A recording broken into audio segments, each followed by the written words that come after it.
Talk Zone presents the Geek Speak Radio Show. Your top spot for everything entertainment and pop culture, including TV, movies, comics, casting news, and more.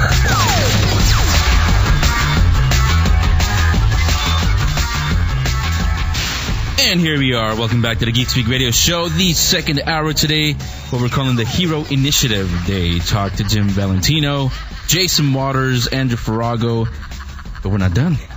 Dan Wickline, he was part of that book. He's also working on Shadowhawks and Arabian Nights, Sinbad, and he's also going to come on the line right now and talk to us about the Hero Initiative. Dan, you there? I'm here. How you guys doing? Doing fantastic. How are you? I'm doing well. Well, first of all, thanks a lot for taking the time to come on with us and talk about the Hero Initiative. We'll talk about your projects also, but let's focus first of all on the Hero Initiative itself. I've spoken to Jason and Jim and Andrew, so we won't repeat a lot of the stuff that they said. But let me ask you, how did you first hear about the Hero Initiative? The first time I came across it was with Jim McLaughlin, who is running the thing, and it was when he was first starting to get it going, and it was still called Actor at the time. And I was just really impressed by not only, the organization itself, but his drive and the purpose of it, to help the creators that, gave us all such joy coming up in our, when we were younger. Right, and like I mentioned to all of them, this is the reason why I'm doing this today, to make people aware of that, and also on a personal note for me, to say thank you in my way. I volunteered before, and I've bought a lot of the products, but to say thank you to all the artists who gave hours and hours of entertainment to me when I grew up reading the Spider-Man, the X-Men, all those comic books. And a lot of fans, they don't, I was surprised to learn, they haven't really heard about it. So what do you think we should do to spread the word besides shows like this and the conventions? Well, I think, they're starting to do the little videos, montages where they talk to the creators and stuff. But I think a lot of it is, just look at some of the history of comics. Every time Marvel or DC puts out one of their movies on DVD, there's always this extra features in the back talking about the creators. And you watch, like on the Fantastic Four one, there's a documentary about Jack Kirby, and you watch not only, what Jack went through growing up and everything he did, and then you get to the part where the struggles he had with, just paying his bills and stuff at the end, and just, you realize what he brought to the industry, and you go through the list of everybody that worked at the Marvel bullpen, Gene Colan, John Romita Sr., these guys all did these amazing work and created this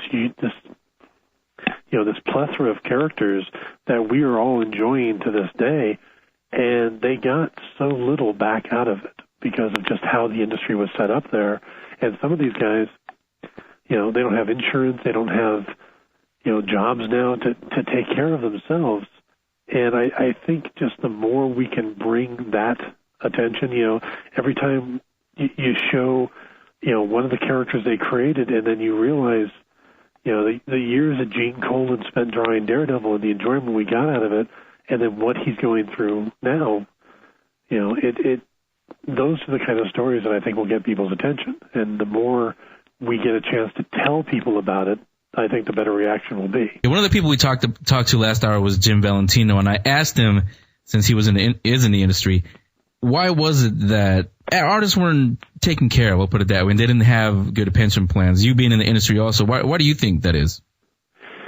Well, I mean, the bottom line is an industry. It's a business, and it's no different than the auto workers industry, or the car making industry, is that the companies come along and they start making money and they offer certain amounts, and it isn't until the workers join together and they start making strides to improve their own situations that it changes. I mean, in the 60s and 70s and even before that, the comic book industry was this cookie-cutter mill that would crank out so many pages a day. I mean, you hear these stories about some of they do 5-6 pages a day, artwork-wise. Now, some of the artists working today are lucky to do 3 pages a week. but that was the job, and they would get these horrible wages to do these things, but that was the job. There was no alternative, and there's nothing before it to say that was wrong. It was all the birth of the industry and, figuring things out as they went. Is the advent of all these digital comics now, is that contributing to it? Because I know you have to draw it also, but a lot of the, especially the older artists, they may be, I'll put it, technophobic. Is that, you think that's scaring them away from drawing? I don't know if it's so much that, or if it's just, publishers, again, it's a business. Publishers, the first thing they want to do is make money. So They're going to grab the hot name, if I was out there trying to sell comics, or, and I had, unlimited purse string, or if I had the ability to make the decisions, then I'm going to put Jim Lee on every book I can because he sells. I want to put Jeff Johns on every book writing because he sells, but you go back to somebody, one of the older guys, and they don't have that name recognition. I personally think Michael Golden is a god in this industry, but there's so many people nowadays who don't even know who he is. Where you throw Greg Capullo on a book and he's going to outsell Michael Golden, and that's not saying anything bad about Greg Capullo, but it's just name recognition, and the publishers are putting the people in the book that are going to sell the books. Yeah, unfortunately, that's part of it also. Yeah, you're right. Like you said, it's a business. I mean, and same thing with like what I'm doing, radio. It's not just the quality; it's also the name brand, the name recognition, like you said. Because a lot of people aren't going to want to pick up this show, the Geek Speak Radio Show, just because it's just a bunch of geeks. But they see the conventions and all, and how much money those things make, and then the movies, and then they rethink it. So you're right. It's just image. Yeah. Let's get into Dan. Tell me your story. Wow. You mean like from birth, or we don't have that much time, do we? We don't have to go that far back. Okay. No, just something like, how'd you get into drawing and script writing? And I understand you're also a bass player. Yeah. I got into writing because I can't draw well enough to draw, to do comics, so I thought I'd write them. I was lucky enough when I was about 11 to meet Jack Kirby at a comic convention, and had such an amazingly positive experience meeting him that from that point forward, I knew this was the industry I wanted to be in. So I kind of set forth to figure out how to get into it, and writing seemed to be my best approach, and and I've been doing it since then, writing my own comics. And I went through the 90s, and I tried to be a publisher to get my books out there. And, of course, in the mid to late 90s was a horrible time to be a publisher, and ended up being a freelancer in 2000 and starting work for Humanoids and Avatar, and worked my way over to Image. And I've done a lot of stuff with Zenescope now and IDW, and still waiting to get that hauler from Marvel and DC, though. Give everybody some of the titles that you've written. Let's see. I've worked on two of the 30 Days of Night miniseries, Dead Space and Spreading the Disease. I've done a couple books with Steve Niles outside of that, one called Savage with art by Mike Mayhew, and also another one called Strange Cases. And then I've worked on a few of the Grimm Fairy Tale books. I do the ongoing Sinbad series for Zenescope as well. I wrote the Wonderland Annual for last year, and I've got one of the stories coming up in this year's annual.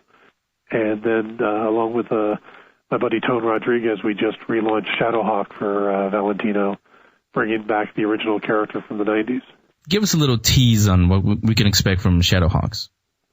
Well, what we're trying to do is build a new universe around him, or a new world around him. And, my belief is that a hero is only as good as his villains. So I'm, trying to create a series of villains for him that are challenging and will bring out the best in him. The aspects that make him a unique character and make him relevant to today's world.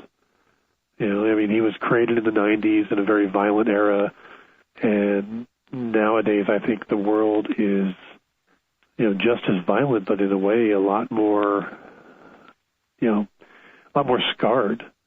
And I think he's actually a character that fits into what the world is going on now. Right, and again, that's Shadowhawks. Thanks for that little tease. So we're, excuse me, I came out of nowhere. Dan Wickline, thanks a lot for talking to us, especially about the Hero Initiative. Before I let you go, everybody that's listening, give them a message about the Hero Initiative. What would you want them to know?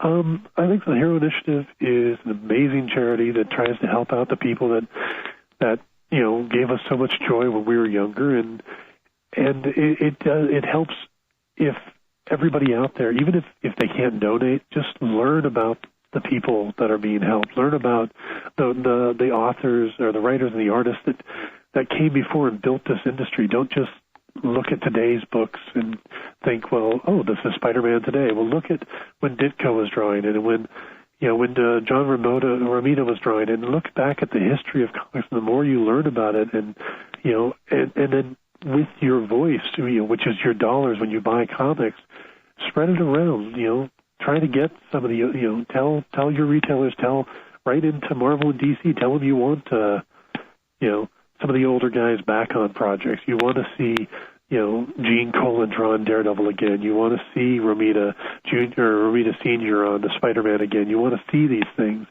because these are still incredibly talented people who should still be working. Dan Wickline again, writer, photographer, and bassist. I have your website, danwickline.com, linked up at geekspeakradioshow.com. Is there anything else, any other website you want to plug? Also, if anybody wants to read some of my prose writing, I recently did an online novella called Lucius Fogg, which is a supernatural detective story, and it's free to read on Twitter at twitter.com/LuciusFogg. Okay, Dan, thanks a lot again for taking the time to come on and talk to us about the Hero Initiative, and you're welcome back anytime on the Geek Speak Radio Show. Oh, thank you very much. All right, Dan Wickline, one of the writers on 30 Days of Night, on especially Shadowhawks, which is out right now, and I tried to get him to tease a little bit. Actually, I did. Not too many spoilers on that one. Geek Speak Radio Show will be right back.